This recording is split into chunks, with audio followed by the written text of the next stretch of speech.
Welcome to ओमीटेक computer institute. और अब देखिए यहाँ पे हमने सारी एंट्री पास कर ली थी इनवाइसेस की।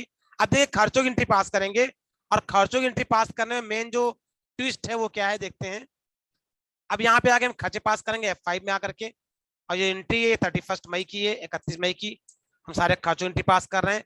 जैसे कि रेंट की एंट्री 10,000 रुपए की है, तो यहाँ पे रेंट का लेजर बनाएंगे, रेंट अंडर इनडायरेक्ट एक्सपेंसेस। और ध्यान रखिएगा जब खर्चे के लिए बनाएंगे तो पूछेगा इन्वेंट्री, हमने कहा नहीं इन्वेंट्री मेंटेन नहीं करनी।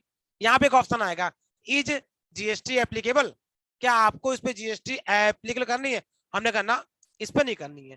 तो ध्यान रखिएगा आप जब एक्सपेंसेस के लिए बनाएंगे तो आप क्या रखेंगे, नॉट एप्लीकेबल, ये देखिए, और यहाँ पे भी नॉट एप्लीकेबल। अब अगर यहाँ पे जीएसटी लगा देंगे तो फिर आपकी रिपोर्ट गड़बड़ होगी और एंट्री पास करने में आपको वार्निंग भी आएगी। तो इसलिए ध्यान रखिएगा इनडायरेक्ट एक्सपेंसेस बनाएंगे तो यहाँ पे जीएसटी को एप्लीकेबल नहीं करेंगे। टैली में या जीएसटी लॉ के अंतर्गत एक्सपेंसेस पे भी जीएसटी लगाने का प्रोविजन रहता है और एक्सपेंसेस में भी जीएसटी लग के एंट्री पास होती है, इसलिए टैली ने हमको ये फैसिलिटी दी है। बल अभी हमको इस तरीके से एंट्री पास नहीं करनी है, तो अपने सभी खर्चों पे जीएसटी जो आता है ई जीएसटी उसको रखना है नॉट एप्लीकेबल।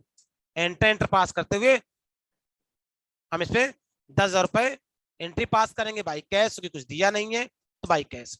ये देखिए, तो इसमें जो मेन ट्विस्ट था वो ये था कि जो लेजर बनाएंगे आप रेंट का या दूसरा लेजर सैलरी का है, देखिए सैलरी की एंट्री पास कर रहे हैं अंडर इनडायरेक्ट एक्सपेंसेस, और यहाँ पे बाय डिफॉल्ट आएगा एप्लीकेबल और आपको क्या लगाना है, नॉट एप्लीकेबल, क्योंकि हमें खर्चों पे कोई जीएसटी एप्लीकेबल मतलब अभी नहीं करनी है।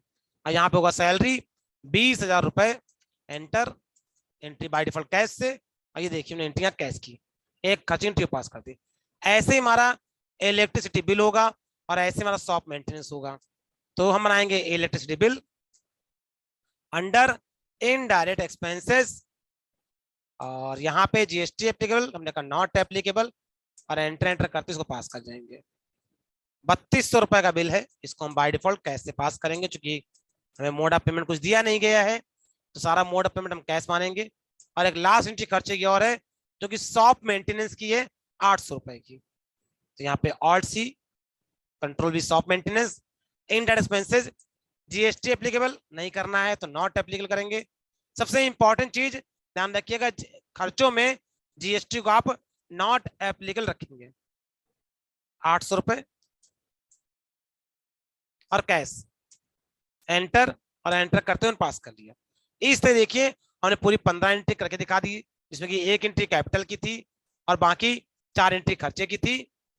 तो 15 एंट्री निकाल देंगे, 5 एंट्री, 10 एंट्री हमारी परचेज सेल की थी, जिसमें 2 एंट्री परचेज की और 8 एंट्री सेल्स की है। आगे नेक्स्ट वीडियो में हम इसकी रिपोर्ट्स एक्टिविटी भी सीखेंगे। तो इस वीडियो में सिर्फ इतना ही।